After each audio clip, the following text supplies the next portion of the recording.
Hello everyone, आप सभी का फिर से स्वागत है इकोनो फ्री के यूट्यूब चैनल पर। आज की वीडियो में हम डिस्कस करेंगे अगस्त महीने के करंट अफेयर।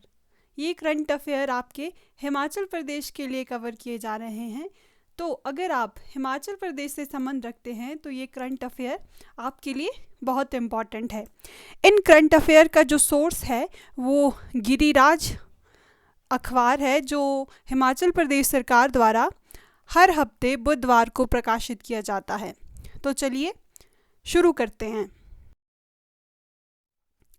आपका पहला प्रश्न है, हिमाचल प्रदेश विधानसभा ने सर्वसम्मति से भारत रत्न देने का प्रस्ताव किस नेता के लिए पारित किया? Which leader was unanimously recommended for Bharat Ratna by Himachal Pradesh assembly? अगर आपको पता है, हाल ही में जो हिमाचल प्रदेश सरकार का मॉनसून सत्र समाप्त हुआ है और इसमें जो एक नेता है उनके लिए भारत रत्न देने का प्रस्ताव पारित किया गया है। तो आपके ऑप्शन है जयराम ठाकुर, शांता कुमार, डॉक्टर यशवंत सिंह परमार, वीरभद्र सिंह। तो इसका सही जवाब है डॉक्टर यशवंत सिंह परमार। ये हिमाचल प्रदेश के पहले मुख्यमंत्री थे और इन्हें हिमाचल प्रदेश के निर्माता के रूप में भी जाना जाता है। ये देखिए, ये गिरिराज न्यूज़पेपर है जिसका ये न्यूज़पेपर कटिंग है। इसमें आप डिटेल में भी इस न्यूज़ को देख सकते हैं। अब ये थे हमारे डॉक्टर यशवंत सिंह परमार, जिसकी वजह से जो आज हिमाचल है वो हिमाचल कहलाया है। इनके प्रयासों के कारण हिमाचल की एक अलग आइडेंटिटी है। तो इनके द्वारा कुछ बुक्स लिखी गई हैं जिनके बारे में आपको पता होना ज़रूरी है। तो पहली बुक है Himachal Pradesh, it's proper shape and status. इस बुक में परमार जी ने बताया है कि हिमाचल प्रदेश को स्टेटहुड क्यों मिलना चाहिए, और Himachal Pradesh case of statehood, ये दोनों बुक सेम लाइन पे है। फिर है हिमाचल प्रदेश एरिया एंड लैंग्वेज। अगर आपको पता हो, कोई स्टेट जब नया बनता है तो उसका एक बेसिस लैंग्वेज भी होता है। जैसे कि जो आंध्र प्रदेश है वो भारत का पहला ऐसा राज्य था जो कि लैंग्वेज के आधार पर अलग हुआ था। और एक बुक इनकी है पॉलीएंड्री इन हिमालय। इस बुक में परमार सर ने बताया है हिमाचल प्रदेश में जो सोशल प्रैक्टिसेस फॉलो की जाती है, जिसमें से पॉलीएंड्री भी एक है, उसके बारे में सर ने इसमें बताया था। आपका अगला प्रश्न है, ये काफ़ी न्यूज़ में रहा था, नेशनल न्यूज़ में भी इसका जिक्र बहुत बार हुआ है पिछले अगस्त के महीने में। आपका क्वेश्चन है, निम्नलिखित व्यापारिक मार्गों का उनके संबंधित राज्य से मिलान कीजिए।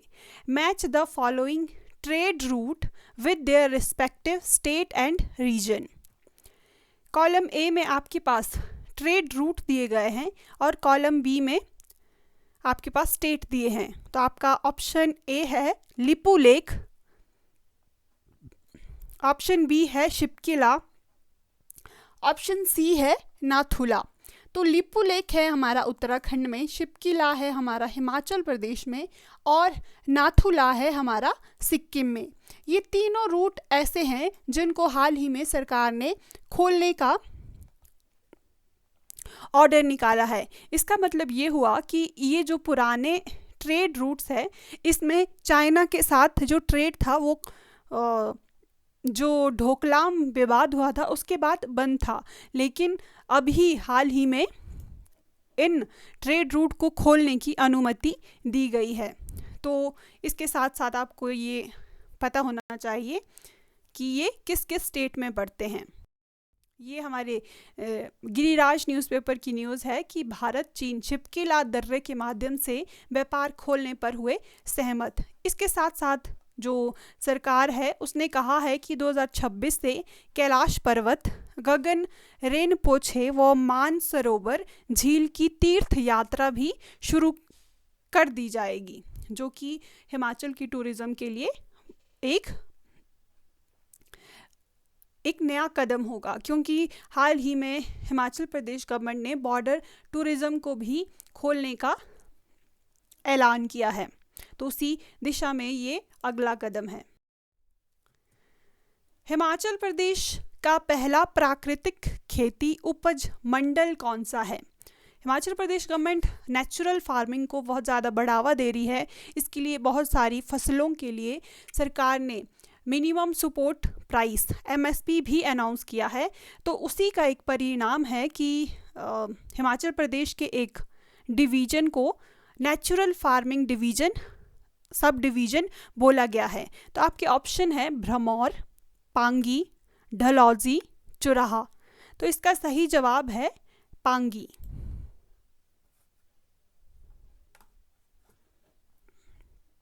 Option B is correct hair.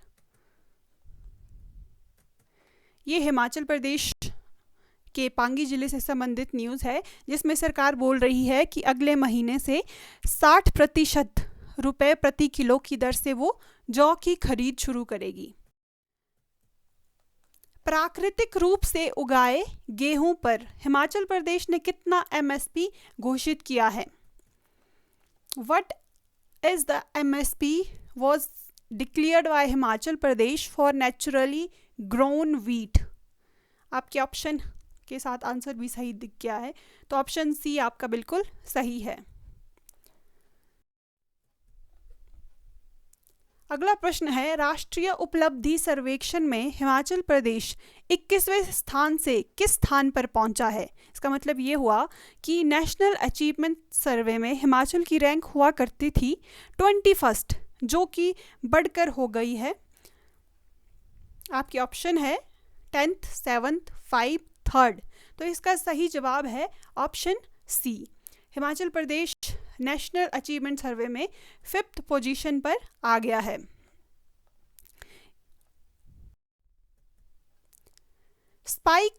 Spice park की स्थापना का निर्णय कहाँ लिया गया है? हिमाचल प्रदेश में स्पाइस पार्क बनने वाला है। इसकी स्थापना किस जिला में होगी? आपके ऑप्शन है हमीरपुर, ऊना, पांगी, कांगड़ा। तो इसका सही जवाब है हमीरपुर।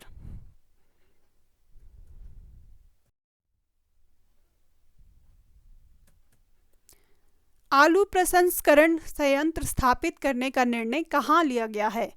किस जिले में पोटैटो प्रोसेसिंग प्लांट की स्थापना की जाएगी? आपके ऑप्शन है शिमला जिला, ऊना जिला, मंडी जिला, हमीरपुर जिला। तो इसका सही जवाब है ऊना जिला। हिमाचल प्रदेश की जो क्रॉप सेक्टर है उसमें वेजिटेबल का काफ़ी अच्छा कंट्रीब्यूशन है। उन वेजिटेबल में पोटैटो काफ़ी हद तक कंट्रीब्यूट करता है। तो इस पोटैटो के प्रोडक्शन को इंश्योर करने के लिए ज़रूरी है इसका प्रोसेसिंग प्लांट भी लगाया जाए। तो इसी दिशा में सरकार ने कदम उठाया है और हमारा हिमाचल में पहला आलू प्रसंस्करण संयंत्र स्थापित होने जा रहा है ऊना जिला में। हिमाचल प्रदेश सरकार द्वारा आपदा प्रभावित परिवारों के लिए क्षतिग्रस्त घरों के पुनर्निर्माण हेतु मुआवजे की राशि 1,30,000 रुपए से बढ़ाकर कितनी कर दी गई है? For disaster affected family, Himachal Pradesh government increased the compensation for reconstruction of damaged house from 1.30 lakh to how much? आपके ऑप्शन है 5 लाख, 7 लाख, 3 लाख, 10 लाख। तो इसका सही जवाब है 7 लाख। इस बार आपको पता होगा हिमाचल प्रदेश में मॉनसून की वजह से काफ़ी नुकसान हुआ है और इस नुकसान की भरपाई के लिए सरकार 7 लाख की सहायता राशि देती है। लेकिन इशू ये है कि इस बार हिमाचल में बहुत ज़्यादा घरों को नुकसान हुआ है। मुझे नहीं पता ये स्कीम कितने लोगों तक अब बेनिफिट पहुंचा सकती है और सरकार के लिए भी ये एक चैलेंज होगा कि किस तरह से वे हर एक जिसका नुकसान हुआ है उनको राहत प्रदान करेगी। ये सरकार ने कुछ सहायता राशि में परिवर्तन किया है क्योंकि क्लाइमेट चेंज की वजह से हिमाचल प्रदेश में काफ़ी बारिश हो रही है जिससे लोगों को बहुत नुकसान हो रहा है। तो अगर किसी का घर पूरी तरह से बर्बाद हो गया है तो सहायता राशि सरकार की तरफ से 7 लाख रुपए दी जाती है। अगर घरों को आंशिक नुकसान हुआ है तो सहायता राशि 1 लाख रुपए दी जाती है। दुकान व ढाबे को नुकसान हुआ है तो भी राशि 1 लाख दी जाती है। गौशाला को नुकसान, इसके लिए सरकार 50,000 देती है। और कृषि और बागवानी भूमि को क्षति, इसकी पूर्ति के लिए सरकार 10,000 प्रति बीघा देती है। अगर किसी की आपदा में गाय या भैंस की मृत्यु हो जाती है तो राशि 55,000 दी जाती है। इसी के साथ आपके अगस्त महीने के करंट अफेयर है वो ख़त्म होते हैं, क्योंकि इस बार जो मॉनसून सेशन था विधानसभा का वो चल रहा था। तो गिरिराज न्यूज़पेपर में जो विधानसभा में क्वेश्चन पूछे जा रहे थे उससे संबंधित ही न्यूज़ थी, तो इसीलिए इस बार का करंट अफेयर का सेशन थोड़ा कम है। लेकिन इसके साथ साथ गिरिराज न्यूज़पेपर में एक कॉलम होता है प्रश्नोत्तरी का। अगर आप किसी भी एग्ज़ाम की तैयारी कर रहे हैं हिमाचल प्रदेश में तो आपको ये जो क्वेश्चनियर है आपकी तैयारी में हेल्प कर सकती है, क्योंकि कई बार ऐसा हुआ है कि डायरेक्टली क्वेश्चन इस क्वेश्चनियर से आपसे पूछे जाते हैं, तो आप इसको कंसीडर कर सकते हैं। इसके बेसिस पे आपको गूगल फॉर्म मिलेगा टेस्ट सीरीज़, जिसको आप लगा सकते हैं। उसका लिंक मैं आपको डिस्क्रिप्शन बॉक्स में दे दूँगी।